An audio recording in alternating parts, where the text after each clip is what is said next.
पंखे की स्पीड को अब खुद कंट्रोल करें। सीखिए बटन, सॉकेट और डिमर के मुकम्मल कनेक्शन इस एक वीडियो में। अस्सलामुअलैकुम दोस्तों, आज की वीडियो में हम इस चाइना बोर्ड के मुकम्मल वायरिंग करना सीखेंगे। ये एक बहुत अच्छी क्वालिटी वाला बोर्ड है जिसमें बटन, सॉकेट और डाइमर की कनेक्शन बहुत पायदार होती है। मैं आपको ये कनेक्शन करने का वह तरीका बताऊंगा कि बिल्कुल इसी तरह प्रोफेशनल वायरिंग आप खुद भी अपने घर पर आसानी से कर सकते हैं। अब यहाँ बोर्ड के पीछे देखिए, आप इन बटनों के टर्मिनल्स को शुमार कर सकते हैं। जितने बटन होगी इसी हिसाब से आप अपने लाइटें, पंखे और दीगर पॉइंट्स की कनेक्शन यहाँ कर सकते हैं। इस बोर्ड में मौजूद इन तमाम बटनों का अपना अलग फंक्शन है जिससे आप पूरी कमरे की बिजली को आसानी से कंट्रोल कर सकते हैं। ये लेफ्ट साइड वाला ऊपर का बटन डिमर के लिए है और इन दो बटनों से मैं एक एक प्लग को कंट्रोल करूंगा। इसी तरह आप भी अपनी ज़रूरत के मुताबिक तमाम कनेक्शन आसानी से कर सकते हैं। अब डिमर लगाने के लिए मैं इस साइड वाली ऊपर के बटन को निकाल दूंगा ताकि यहाँ पंखे का कंट्रोल फिट हो सके। अब इस खाली जगह में हम डिमर को फिट करेंगे। बस इसी पीछे से दबाई और ये आसानी से अपना जगह पर बैठ जाएगा। बोर्ड के इन ऊपर वाले 3 टर्मिनल्स पर कॉमन फेस लगेगा और बिल्कुल इसी तरह निचले वाले इन तीनों पर भी, ताकि फेस की सप्लाई तमाम बटनों में पहुंच जाए। इस ऊपर वाले बटन से ये नीचे वाला प्लग कंट्रोल होगा और इसी दूसरे बटन से मैं इसी दूसरे प्लग को कंट्रोल करूँगा। डिमर के करीब वाला ये बटन पंखे का है। लोग इसे अलग तरीके से लगाते हैं, लेकिन मैं आपको इसका एक मुख्तलिफ और बेहतर तरीका दिखाऊंगा। तो अब बारी है प्रॉपर वायरिंग करने की। सबसे पहले हम ऊपर वाले इन तीनों बटनों के टर्मिनल्स में कॉमन फेस की तार लगाएंगे। तार को इस तरह चील कर इन तीनों पॉइंट्स में से गुजारे और पेच को अच्छी तरह टाइट कर दे ताकि कनेक्शन मजबूत रहे। बिल्कुल इसी तरह अब हम नीचे वाले इन तीनों बटनों के टर्मिनल्स में भी पीस के तार का लूप लगाएंगे। याद रखें कि तार को टर्मिनल्स के अंदर अच्छी तरह बैठाकर पेच को कसना है ताकि बोर्ड के निचले हिस्से में भी बिजली की सप्लाई मुकम्मल हो जाए और कहीं भी कोई लूजिंग न रहे। अब इस डिमर के एक तार को मैं बटन वाले कॉमन फेस की टर्मिनल के साथ जोड़ दूंगा ताकि इसे पावर मिल सके। ये डिमर फिट हो गया।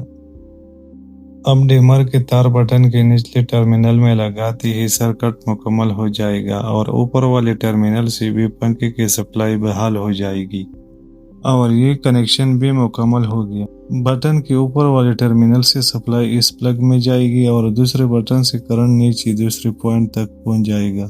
अब हम पहले बटन के ऊपर वाले टर्मिनल से इस प्लग को कनेक्शन देंगे और बिल्कुल इसी तरह दूसरे बटन के ऊपर वाले टर्मिनल से दूसरे प्लग को सप्लाई देंगे ताकि दोनों प्लग अलग अलग बटन से कंट्रोल हो सके। अब प्लग के नीचे वाले हिस्से में हम यहाँ न्यूट्रल का कनेक्शन दे देंगे। वीडियो को मैंने थोड़ा पास कर दिया है। अब जल्दी से इस तार को टर्मिनल में लगाकर अपना कनेक्शन मुकम्मल कर लेते हैं। अब बारी है कनेक्शंस की। तो इस सुर्ख तार को हम बटनों के कॉमन टर्मिनल में यानी बटन के निचले हिस्से में अच्छी तरह अटैच कर देंगे। अब जो न्यूट्रल तार है इसे हम प्लग के न्यूट्रल पॉइंट से अटैच करेंगे और इस तरीके से हमारा न्यूट्रल सर्किट भी मुकम्मल हो जाएगा।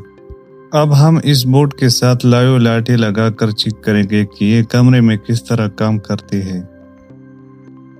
अब लाइट की इस स्पेस वायर को बटन के ऊपर वाले टर्मिनल में जोड़ते हैं। अब लाइट की न्यूट्रल तार को प्लग से आने वाले मेन न्यूट्रल के साथ जोड़ देते हैं। ये देखिए, मैंने दोनों तारों को आपस में जोड़ दिया है। अब दूसरे लाइट के फेस तार को भी बटन के ऊपर वाले टर्मिनल में लगा देते हैं। दूसरे तार भी लग गई। अब इसके न्यूट्रल को मैं प्लग वाले न्यूट्रल तार से जोड़ रहा हूँ। ये न्यूट्रल भी लग गई।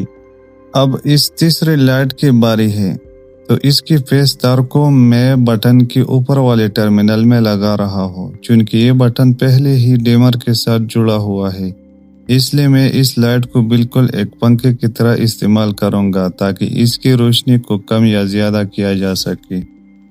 तो ये कनेक्शन भी मुकम्मल हो गया है। अब इस न्यूट्रल तार को भी दूसरे न्यूट्रल के साथ जोड़ देते हैं। اب ان تمام نیوٹرل جوائنٹس پر ٹیپ لگا دیتے ہیں۔ بورڈ کی وائرنگ تو مکمل ہو گئی، اب باری ہے ان تمام لائٹس کو لائیو چیک کرنے کی۔ تو چلیے اب ہم ایک ایک کر کے ان کو ٹیسٹ کرتے ہیں۔ اب ان مین نیوٹرل اور فیس تاروں کو میں ایکسٹینشن بورڈ میں لگاتا ہوں تاکہ ہمارے اس بورڈ میں بجلی کی سپلائی آ جائے۔ باری ہے ٹیسٹنگ کی، تو چلیے چیک کرتے ہیں کہ ہماری لائٹیں صحیح کام کر رہی ہے یا نہیں۔ اور یہ دیکھ کہ ہمارے دونوں لائٹیں بالکل ٹھیک جل گئی ہے۔ آخر میں اس بٹن کو ڈیمر کو چیک کرتے ہیں جو ہم نے پنکھے کی جگہ لگایا تھا۔ تو یہ دیکھیں جیسے ہی میں ڈیمر کو گھماتا ہوں ہمارے لائٹ کی روشنی بھی پنکھے کی طرح کم اور زیادہ ہو رہی ہے۔ الحمدللہ ہمارے الیکٹرک بورڈ کی وائرنگ مکمل ہو چکی ہے۔ اگر آپ چینل پر نئے ہیں تو مزید ایسی ویڈیوز کے لیے ہمارے چینل کو ضرور سبسکرائب کریں۔